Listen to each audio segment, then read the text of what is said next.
So, did you see it, Carlo? Yes, I did. It was spectacular. It was actually Very nice energized kasi ka, full di ba? moon. Before I left. Before you left. You were saying about the omen of a blood moon.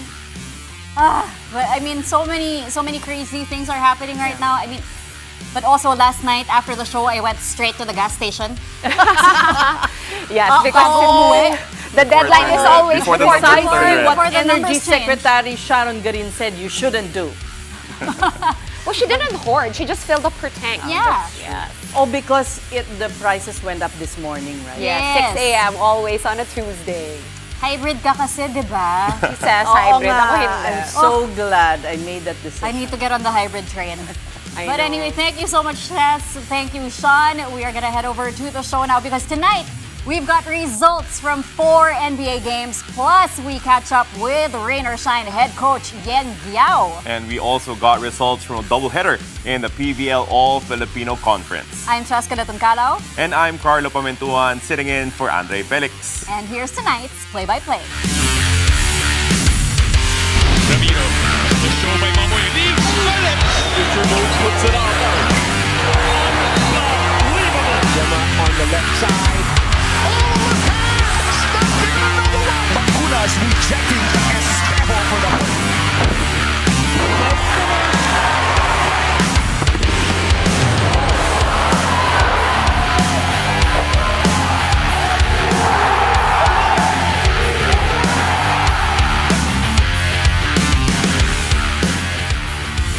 March 3, 2026, Tuesday. Let's start the show in the NBA as the Boston Celtics beat the Milwaukee Bucks to spoil the long-awaited return of Giannis Antetokounmpo. The C's absolutely dominated the game, leading by as many as 31 points in the 108-81 victory. 5 Boston players scored in double figures as Peyton Pritchard had a game-high 25 points, including 5 3-point conversions. Rookie guard Hugo Gonzalez also stepped up with Jaylen Brown sitting out this one because of an illness. Gonzalez posted a double-double of 18 markers and 16 rebounds. Meanwhile, Antetokounmpo tried to carry Milwaukee with his own double-double of 19 points and 11 rebounds in under 26 minutes of play. This is the Greek Freak's first game since late January as he had been sidelined with a calf injury.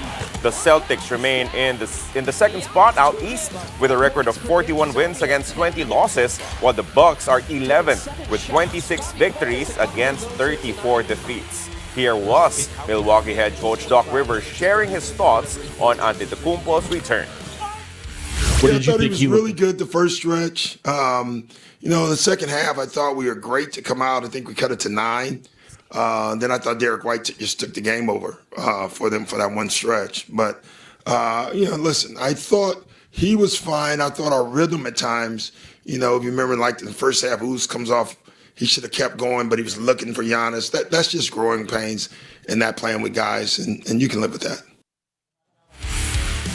Meantime, the Houston Rockets lean on their big guns to outlast the Washington Wizards. All-stars Kevin Durant and Alperen Sengun caught fire in the 123-118 victory. KD finished with 32 points and 7 rebounds while going 11 for 11 from the foul line. Sengun dropped a 30-piece of his own on top of 13 boards. Some drama in the third quarter of this game, though. Trae Young, who was on the Wizards bench, got ejected for entering the court after his teammate Jameer Watkins was pushed to the ground by Tari Eason. Young is reportedly days away from making his Washington debut, coming off a knee and quadricep injury. The Wizards are 13th in the East with 16 victories and 44 setbacks. The Rockets keep the third spot in the West with a 38-22 win-loss slate. After the game, Washington head coach Brian Keefe spoke about Young's ejection. I think he was just sticking up for his teammates, which I thought was great. Obviously, the refs missed a call, which our guy got knocked down, and I loved how our teammates stuck with him. So whatever happened in that moment, I was actually proud of him because he stuck up for his teammates, and I really care about that type of stuff. It's terrific, for sure. It's nothing that he's not been doing the whole time since he's been here. He's talking to everybody in every timeout. he sees so much. He has so much stuff to share. He's completely engaged in the whole game. So I'm not surprised that he stood up to his teammates. That's the type of guy he is, and we're lucky to have him. Well, certainly good signs for Trae Young before he makes his debut. As for the Los Angeles Clippers, they took down the Golden State Warriors on the road. The Clippers went on a second-half surge for the 114-101 victory. You know, they actually trailed by as many as 17 points before halftime, but they turned things around, outscoring the Dubs 72-45 in the last two quarters. And by the fourth, the Clips already had their own 17-point lead. As usual, Kawhi Leonard led the way as he tallied 23 points, 8 rebounds, 4 assists, and 2 steals.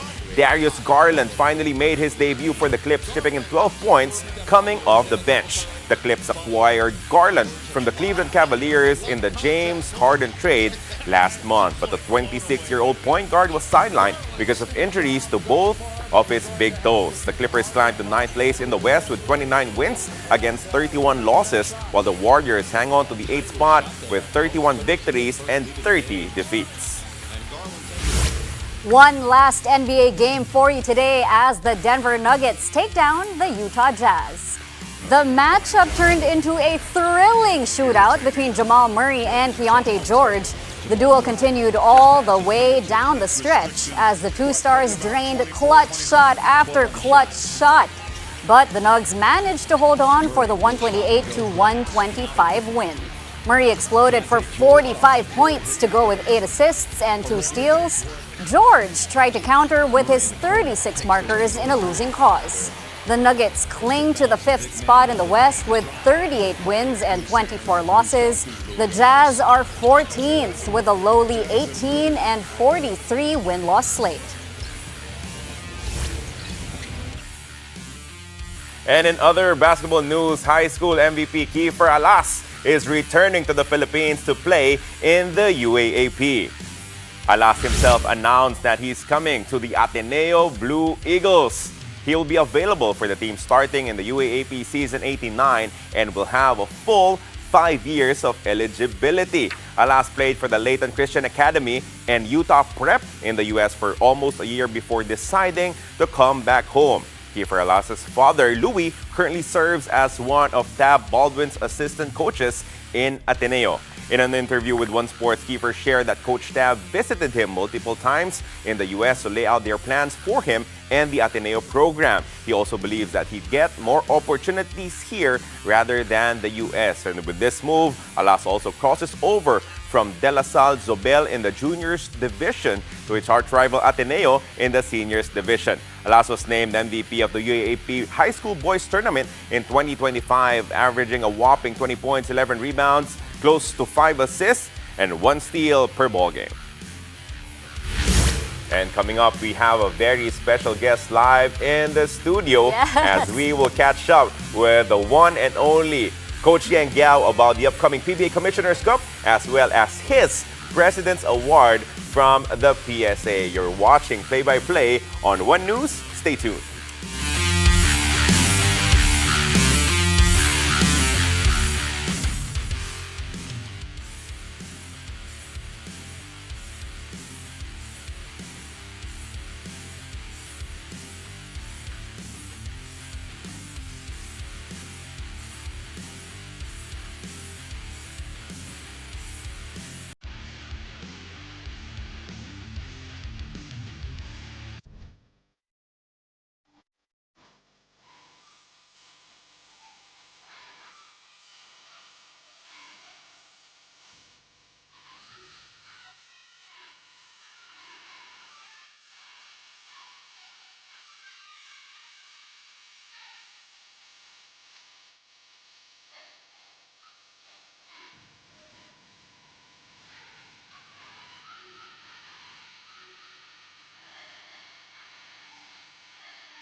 And we are back. Thank you for joining us here on Play by Play. A new era on tap for the Rain or Shine Elasto Painters with the PBA Commissioner's Cup just around the corner as Rain or Shine is gearing up to play without franchise icon Gabe Norwood for the first time since 2008. Joining us now is the head coach of the Rain or Shine Elasto Painters and the recipient of the PSA's President's Award, the one and only Coach Yeng Guiao. Welcome back to Play by Play. Thank you so much for making the trip again, Coach. Salamat. Thank you, Cheska and Carlo. Di ka Nice to matanggihan be ni here. Coach Nice Yeng. to be here. Pero hindi pala pa ako nakukuhang ham. Please, Coach Oo Yeng. nga, oo nga. But Coach, let's talk about the PBA first. Kamusta yung preparations ng Rain or Shine for the upcoming Commissioner's Cup? You've had a couple of tune-up games. Yes. How did those go? We're doing well. We've had tune-up games with NLEX, with Terra Firma, and then we played with the Japanese college team. We won all of them, but I don't think that's a gauge yet of how well we will perform in the upcoming conference. Our import's here already, and he's playing well. He's actually well recommended by KQ from the KBL, so we put a lot of weight with his recommendations. And we're seeing good things. We have really good rookies. We're very happy with our rookies. We have 3 rookies playing for us. Deo Cuajao, June Roque, and Josh David. I'm really excited watching them in practice because I want to see them in a real live PBA game situation because I feel they're going to really do well in the PBA.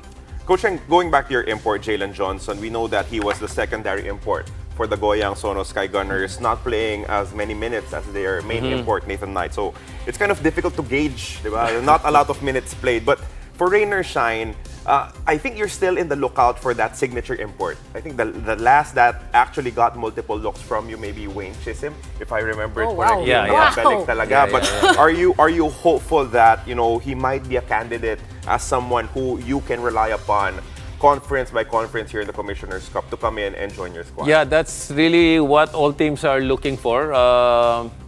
We call him JJ. Jalen is 29 years old, so he's still at his physical peak. Yeah.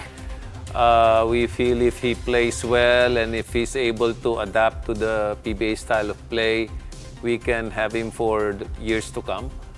But we will know that when the PBA opens on March 11. But we'll play on the 14th, and we'll play against Macau, and then right after we'll play against TNT. So these are the biggest imports that we were playing. And JJ is like 6'9" or 6'10", so he's not the biggest import. But I think he'll fit well into our team. He can shoot the 3, he can run with the team. He's mobile for a big man. And he's a really good passer. So we want to move the ball and we want to be able to space the floor. So mukhang I think he can do well with our team. That was a major throwback with Wayne Chisholm. I think I was still doing courtside. I think that was the last time that they actually had the returning import. I think I was still doing courtside Wayne's in the still PBA playing when in Bahrain. In Bahrain, Oh, yeah, wow. as a Still naturalized playing. player. Yep. Okay, well, of course, we have to talk about Rain or Shine in the post-Gabe Norwood era. I mean, we didn't really see Gabe in action, a lot for the team in the conferences leading up to his retirement. But, Gabe is a leader whether he's on the court or off the court. How different is it, not having him there regularly? But he was at practice a while ago. Yes. He was in our practice this morning. So we see him every once in a while. We're still missing him. What we will miss is his leadership, his friendly smile, and Gabe is really our Swiss Army knife, and he can play all positions, all 5 positions actually. He's been playing for Rain or Shine for 17 years. High character guy, of course, but mostly it's really the thought that you can always have somebody on your bench you can rely on whatever position you need at a certain time, at a certain point. Lately, he's been playing a 4 and a 5 for us. But when he started for us, I was playing him at a 1 and a 2.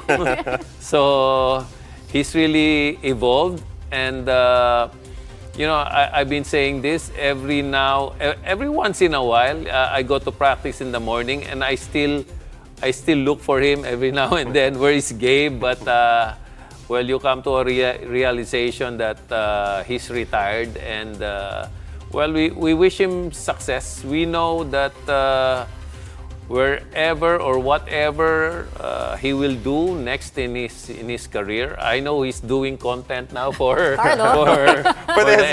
SBP. He's going to be a successful person. Coach Yeng, just moving on to one of your locals. A couple of weeks ago, there was a very heartwarming story of how Adrian Nocum saw the billboard of the PBA, and he was one of the players already there, right? But what does it mean for Rain or Shine, for you specifically as head coach, to continue finding these talents that may not have gotten their opportunity to shine in the collegiate division, may not have been the biggest names coming into the PBA, but you gave them the platform, you gave them the opportunity, and you gave them the chance to be a PBA superstar, Rain or Shine specifically? Well, it's really a source of pride for me. It's something I've been associated with, and it's really a compliment when rookies or guys coming from other teams say they want to play for Rain or Shine because they want to be given a chance to shine, to be able to maybe show their talents. Maybe they're underused somewhere, or maybe they haven't been given a break. So we try to do that for most of the players that come to our team. It doesn't work for everyone, but we try to make it work for most of them. So our rate of success, I think, is good. And every time somebody like Adrian Nocum is able to shine, make a name for himself, and make a living for his family, I get a really good personal satisfaction out of that. But another story that involves you, Coach, we mentioned earlier that you received the President's Award from the PSA. And this is all because you fought for and won the case ordering PAGCOR and PCSO to remit full amounts due to the PSC's National Sports Development Fund. We know you didn't do this for recognition. You were in it for the long haul. It was a 10-year battle. 10-year battle. Well, that's the way it is with our courts. But we won this in the Supreme Court, as you said, 10 years ago.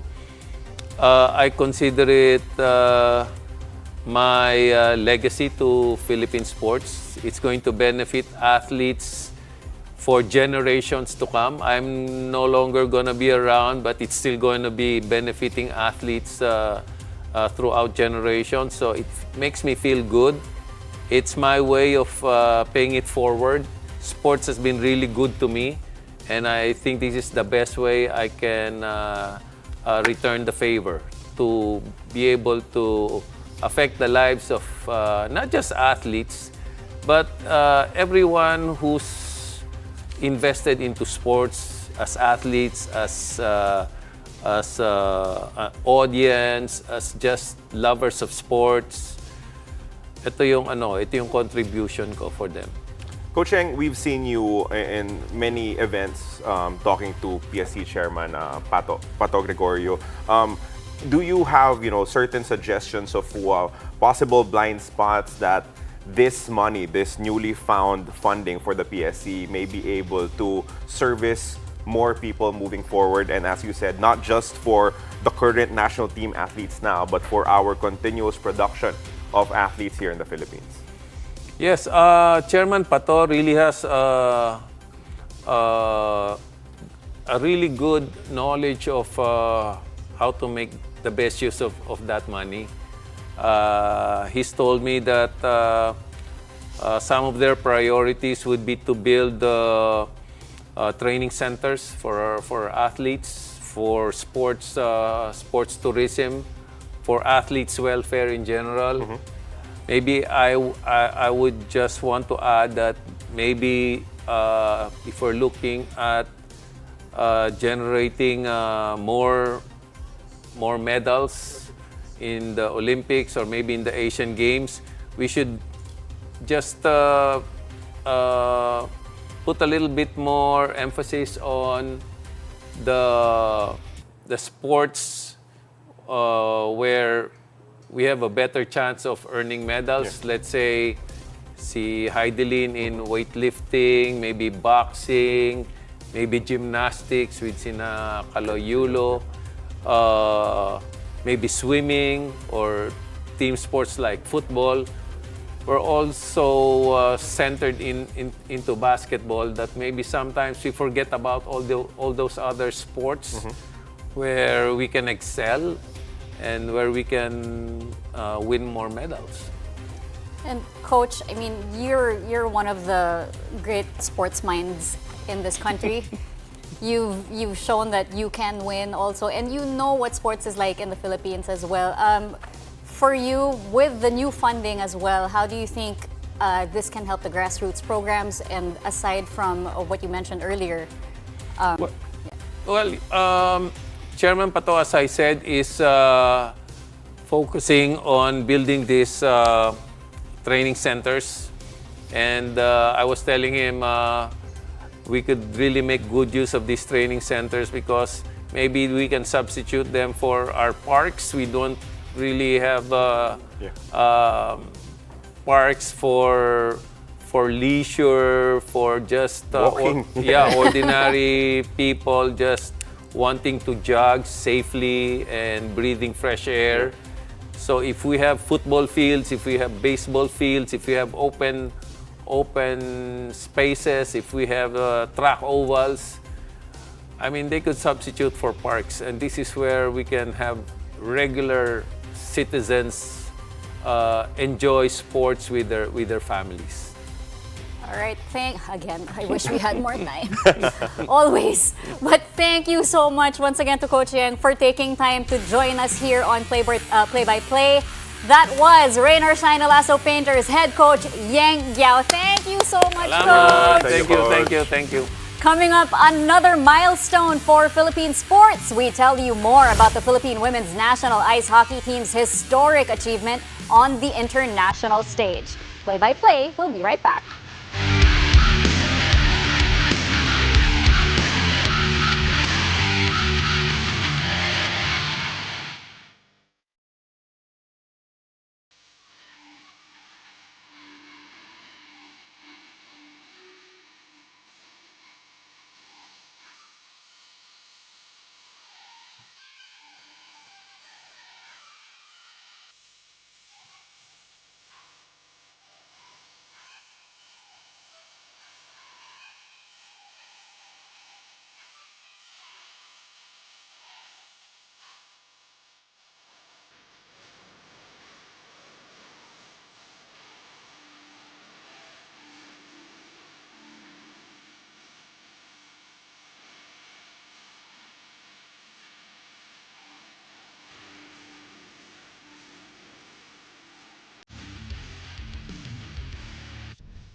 Welcome back. You're watching Play-by-Play on One News. Updates now from the 2026 PVL All-Filipino Conference. Back-to-back wins now for the Chocomucho Flying Titans. They held off the next-led Chameleons in 4 sets, 27-25, 28-26, 16-25, and 25-19. CC Rondina finished with a game-high 24 points to go along with 20 excellent receptions.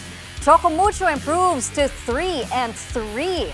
Next lead holds the same record, dropping 3 in a row after starting the conference with 3 straight wins.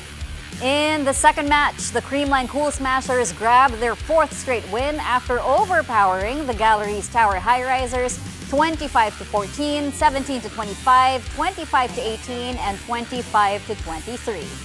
After dropping the second set, the Cool Smashers dominated the rest of the way, even starting the 4th with a 12-1 run. Tots Carlos led the way with 19 points and 13 excellent digs. Creamline climbs to 4-1 this conference. Galleries Tower slides to 2-4.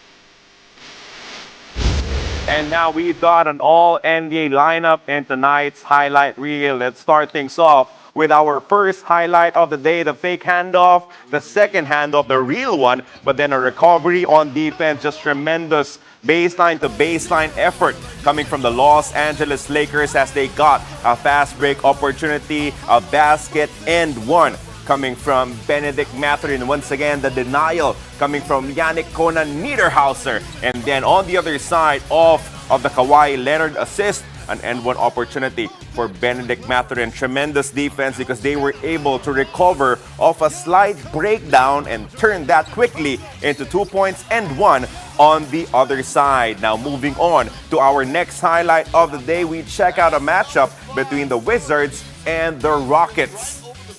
See this huge slam dunk coming from Tari Eason as he was able to take it all the way, just banging his body, ramming it right into his defender before skying for the one-handed throwdown as the Rockets played well against the Wizards in that particular match. Moving on now to our next highlight as we now take a look at the Utah Jazz going up against the Denver Nuggets. The ball got poked away from Jamal Murray, and then Filipowski throws it ahead to Keontae George, who goes all the way for the slam dunk. Look at this flip pass coming from Filipowski, and Keontae George was up, and away. Keontae George finished with 36 points and 4 steals in the matchup. However, it was still the Denver Nuggets that ended up winning 128-125 behind Jamal Murray's 45 points. And that will do it for our highlights. Back to you, Chex.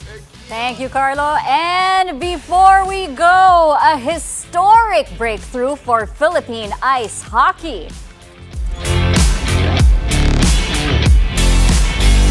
The Philippine women's national ice hockey team secured its first ever win at the IIHF Women's World Championship Division III Group B. The Filipinas dominated Singapore 8-0. Coming off an opening game loss to Bosnia and Herzegovina, the Philippine side responded with a composed and clinical performance on both ends of the ice. Jasmine Alcido led the offensive surge with 4 goals and 3 assists, while Georgie Regencia added 2 goals and an assist as the Filipinas displayed depth and balance in the win.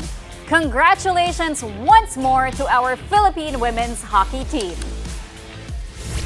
And that's all from us tonight, kapatid. Catch us again tomorrow, 9 p.m. for a play-by-play of the day's top sports stories. Play-by-play is on One News, that's Signal TV Channel 8 on SD and Channel 250 on HD. We are also available on Signal Play and Filipinas Live. Once again, I'm Carlo Pamintuan sitting in for Andre Felix. Always a joy working with you, Carlo. Thank you so much. My pleasure, Chex. I'm Cheska Lutungkalao. Thank you for watching, mga kapatid. Good night.